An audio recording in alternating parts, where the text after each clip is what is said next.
Oopsie. Okay, so I kind of got cut off right there because I always forget to delete all of the videos on my like storage. You know, I can only do about all of the videos for like 1 week's worth of things before it just will stop in the middle of a video. Oopsie.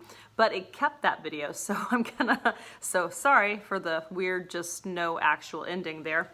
But, you know, the thing I had been saying was Catherine had been living that life of loneliness, because everybody was afraid of her, because her temper was always so out of control. So Catherine really kind of shows us at the beginning of the play how if you don't control your temper, if you just if you are ruled by your emotions, there are a lot of people who are just like, I mean, it's a lot of work, don't care, don't want to. So maybe that's a good lesson to us all, to kind of try to keep a grip on our emotions, because emotions can really undo a lot of things. So she says that, first of all, you're making yourself ugly by being so mean and angry. And then that's going to leave you lonely. Okay, so then she goes into about line 162. This is where it gets crazy and people start feeling a bit grumpy about what she's saying. Thy husband is thy Lord, thy life, thy keeper, thy head, thy sovereign, one that cares for thee, and for thy maintenance commits his body to painful labor, both by sea and land, to watch the night in storms, the day in cold, whilst thou liest warm at home, secure and safe, and craves no other tribute at thy hands but love, fair looks, and true obedience. Too little payment for so great a debt. Okay, so one argument that I would venture here, I think Shakespeare is kind of giving us a bit of the idea of what makes relationships work. I think you can apply this both directions, okay?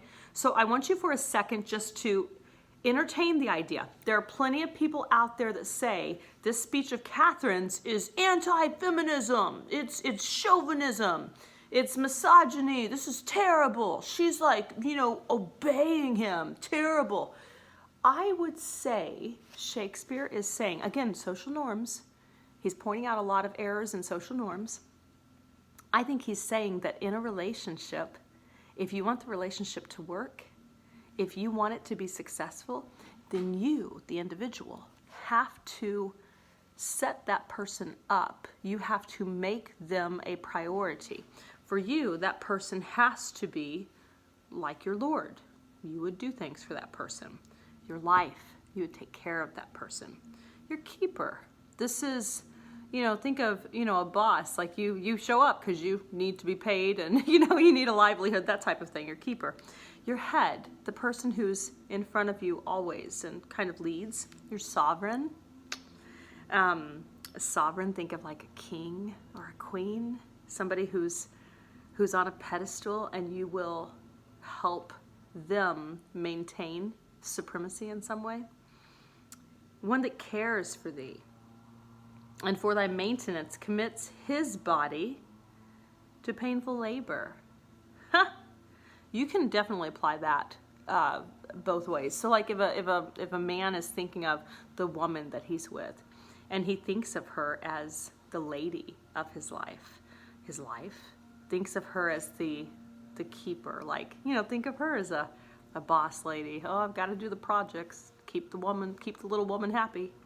The head, you know, sometimes, you know, women have a good idea of what's going on, and the guy's just like, dude, tell me when to show up. And that's okay. Whoever has it figured out, let them lead for a second. It's okay. The sovereign. So ladies, probably it's okay if you treat your man like a king. And gentlemen, it's probably okay if you treat your lady like a queen. I tease often that I am the empress. I'm not even a princess. I don't want Disney life. I'm an empress. Fact. So, you know, like that's kind of the thing is if you really love that person, you're setting them up and you're striving to do everything you can for that person. I'm not saying you're letting them walk all over you. I'm saying you're worrying about how you're treating them, so you're treating that person really well, and as a result, won't that cause them to reciprocate? A lot of times, like, there are some biblical ideas of like, hey, don't judge other people, worry about yourself. If you're worried about you're worried about the speck in somebody else's eye, maybe fix the plank in your own eye. This is a lot about fix yourself and it'll help the relationship. So we get so keyed up in like, who's doing what? And what if I do more? What if like I love him more than he loves me? Meh. Or just do the thing you're supposed to do. Doing the right thing is always right. And it talks about how he's going to labor both by sea and land, that he commits his body to painful labor for you. Listen, ladies commit their body to painful labor for men. If we want to take it in a literal sense and go straight to childbearing, carrying a child, having a child, taking care of the children a lot. Some of that care is just like, it just absolutely falls on the woman more. If a woman's breastfeeding the baby, that woman is more responsible for like the feeding process. The man can get up and he can try to help. He can try to make her comfortable, get her a drink or, things like that, turn on the lights, maybe watch a show with her while she is feeding the baby. But he can't provide that service, so he can help her while she does. So like she's laboring for him. And then aside from that, listen, I don't know what wonderful, special world you live in where maybe ladies don't work. I labor for my family. I labor to provide the home that we live in. I help with that. So, this idea that men are out there laboring, ladies, we labor too. For many of you, you're going to get careers, you're going to have jobs, you're going to bring home the bacon just like the men. And that's a labor that you do for your family, for your home, for the relationship. So women also labor on sea and on land for their men, to keep them safe, to keep them provided for. That's the modern world we live in. To watch the night and storms, the day and cold, while thou liest warm at home, secure and safe, and craves no other tribute at thy hands, but love fair looks and true obedience, too little payment for so great a debt. So if we're all laboring and we're all working, my husband, his job right now that he's working, he's in school right now, so maybe this doesn't apply perfectly, but if he were not in graduate school right now, then whenever he comes home from his job, he doesn't actually have to do things on the weekend.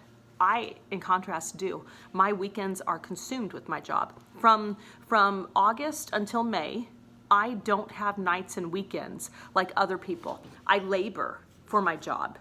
And that's just a thing that my job requires. It necessitates. Now I get the summers off. So I make up my summertime. I work my summertime. I work my summertime during the school year.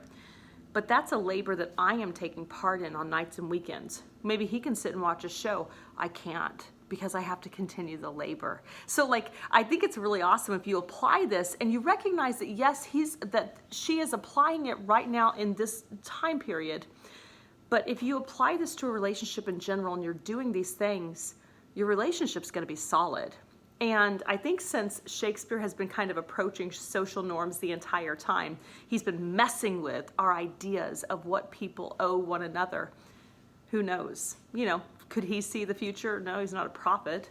But maybe he found a way, if women are trying this with men, and if men at some point can maybe reciprocate some of these ideas, man, you're going to have some awesome relationships.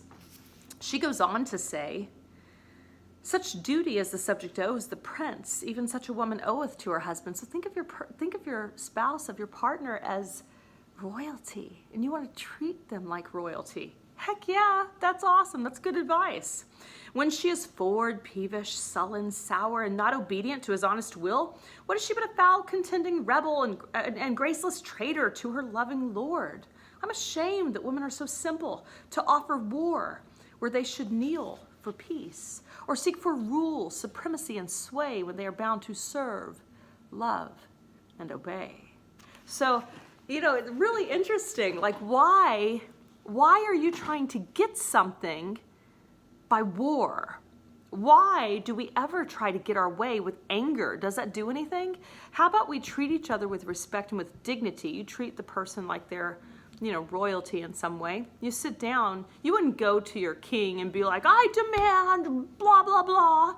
You would approach the throne with respect and you would say, you would choose your words wisely, right? Why don't we do that with this most important of relationships that you have in your life? Because the relationship with the significant other does kind of become like the important relationship. And that's okay, that's natural, that's growing up, that's kind of what happens. But why would you choose to be angry and to just find things wrong and to be spiteful? She's saying when women do that, man, she's ashamed of them. Catherine's kind of learned a pretty significant lesson here, because she's changed who she was a bit. She learned, have you ever like seen yourself do something and you're like, idiot, idiot, idiot? If we can't change our behavior, man, what are we doing? So she's changed her behavior. She saw a better way. Petruchio helped her. It was not fun. The process of growth never is comfortable. It is never fun. But by the end, you have something to show for what you've done. And so, I think we can look at that and we can see where she's grown. Then she uses the analogy of like a woman's body. Why are our bodies soft and weak and smooth, unapt to toil and trouble in the world, but that our soft conditions in our hearts should well agree with our external parts? So, she's talking about kind of being soft. I think it was my grandma, maybe mom, somebody in my family used to always say, you can get more flies with honey than with vinegar. Nowadays, people only respect vinegar. People feel like if you have a righteous idea, if you have a point, well, you're gonna say it with rudeness and sarcasm and hatefulness and vinegar, a lot of vinegar. Man, go taste vinegar. Go into the kitchen and pour a little bit of vinegar into a cup. Taste that. Sour. And then I want you to go over to the honey container and get a spoon and just take a little bit of honey out of the honey container. And I want you to taste that. It's so sweet. It just like melts on your tongue. It's beautiful. Honey and vinegar, two very different things. You can use vinegar in the way that you approach people, but they will always be defensive. They will always come back at you. They will always go on the attack, on the offense. Or you can approach with honey, with kindness, with peacefulness, and you can probably get more of what you want. I think that's a little bit of like my grandma always, had a little bit of a southern idea there. You're sweet, and you try to say things a little kind, in a kindly manner, instead of a mean and hateful manner. It's kind of polite behavior. Okay, then she goes on, she says, come, you forward and unable worms. My mind hath been as big as one of yours. My heart is great, my reason haply more, to bandy word for word and frown for frown. But now I see our lances are but straws. If you're using your words to wound, eventually you're going to destroy what you have. Our strength as weak, our weakness past compare, that seeming to be most, which we indeed least are. Then veil your stomachs, for it is no boot, and place your hands below your husband's foot, in token of which duty, if he please, my hand is ready, may it do him ease. So this idea of like placing her hand below his boot, this is really offensive to all the feminists. But when you love somebody, don't you try to help them and ease them and do whatever you can for that person. Isn't that right and proper? And if he feels the same way, what doesn't he do the same thing? So this isn't about genders, about women being ruled by men. This is about how do you treat somebody that you genuinely want a compatible, lifelong relationship with. You treat them with love and respect and kindness is what you treat them with. And it does go both ways. If he's your king, if he's your lord, then she better be your queen or your empress. So, think about that. Like, I think there's useful wisdom there. Take it as you will. But I don't think that Shakespeare is necessarily saying women have to be stomped down by men. I don't think that's it. Catherine has just said this to an entire group of people. These two other women in this room didn't obey their husbands. They didn't come whenever they were called. If my husband calls me, and if I can, like if I can make it, I'm gonna try to show up and see what he needs. Does he need something? No problem. Not a problem at all. You can't be counting the times that somebody needs your help or that somebody has to ask a favor. Like when you love people, you love them. You're not counting the times that you help them. So it's a bit of a viewpoint shift. And it's pretty awesome. Excuse me. I think that it's interesting that Shakespeare has this back in this era where it's like, love that person like they're your life and you'll have a good relationship. Okay, let's see how this scene ends. Why, there's a wench. Come on and kiss me, Kate. So Petruchio's impressed. Thy ways, old lad, for thou shalt have. 'Tis a good hearing when children are toward. But a harsh hearing when women are froward. Oh, Come, Kate, we'll to bed. We three are married, but you two are sped. 'Twas I won the wager, though you hit the white, and being a winner, God give you good night. They exit. Go thy ways, thou hast tamed a cursed shrew. 'Tis a wonder, by your leave, she will be tamed so.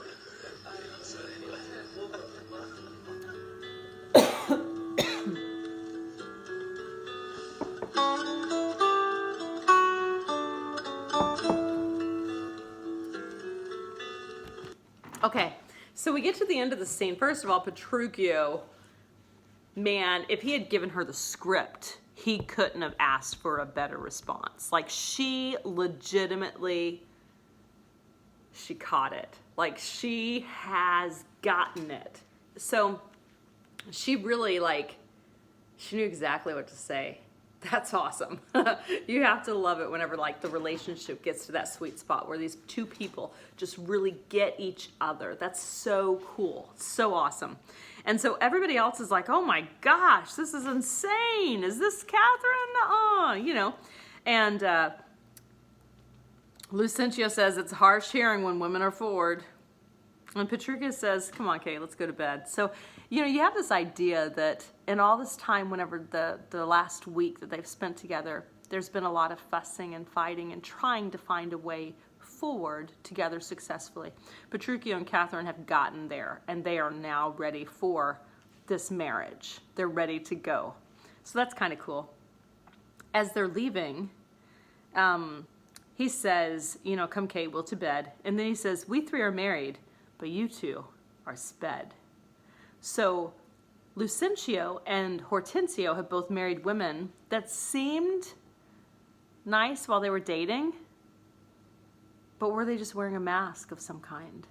And are they actually kind human beings? Will they honor and love their husbands and respect their husbands? Or are they going to be forward and peevish and grumpy and angry all the time? Who knows? And so, and Hortensio and Lucentio are both really impressed with Catherine at the end. Lucentio says, 'tis a wonder by your leave, she will be tamed. So Lucentio recognizes that Catherine's made a choice here. It's not that Petruchio's holding something over Catherine's head. This whole last scene, she is not, there's nothing that she needs. She's made a decision. She's made a choice of who she's going to be. She wants to have a happy marriage and a happy life. So she chooses to think of him and to place him in this kind of wonderful position of like love and authority, you know, and she's going to respect him like he is a lord, like he is a king, and all of those things. And in doing so, she's going to allow for where he can treat her in a likewise manner. Man, that's pretty cool. Good job, Catherine. Good job, Petruchio. Way to have more of a modern marriage back in the day. And again, showing that it doesn't have to be this social norm type of marriage where the man wears the pants and, you know, makes all the decisions, and the little woman goes into the kitchen and like makes the food and like, you know, hopefully, I don't know, you know, doesn't wear shoes and, you know, cleans a lot and stuff. I don't think it has to be that way. So I think, again, Shakespeare's messing with social norms, societal expectations, and he's kind of showing that having a woman who's a bit spirited, that is a bit willful, that actually might be where it's at. You don't want somebody who's just a brainless drone. You want a human being to partner yourself with for the rest of your life. So, thank you, Shakespeare. Interesting. Taming of the Shrew. Okay, now please notice in the beginning we started with the induction. We had Christopher Sly, who was being told by the Lord that he was a lord and he isn't. We never get back to that. I don't know what happened there. I don't know why. Like, there were a couple times where it showed Chris Sly watching the play that the players were acting out, but we never do at the end go back. And I think it would be a fun project at some point for somebody to write what happens next in Chris Sly's life. Anyway, okay, so that's the end. Taming of the Shrew, one of my favorite comedies by Shakespeare.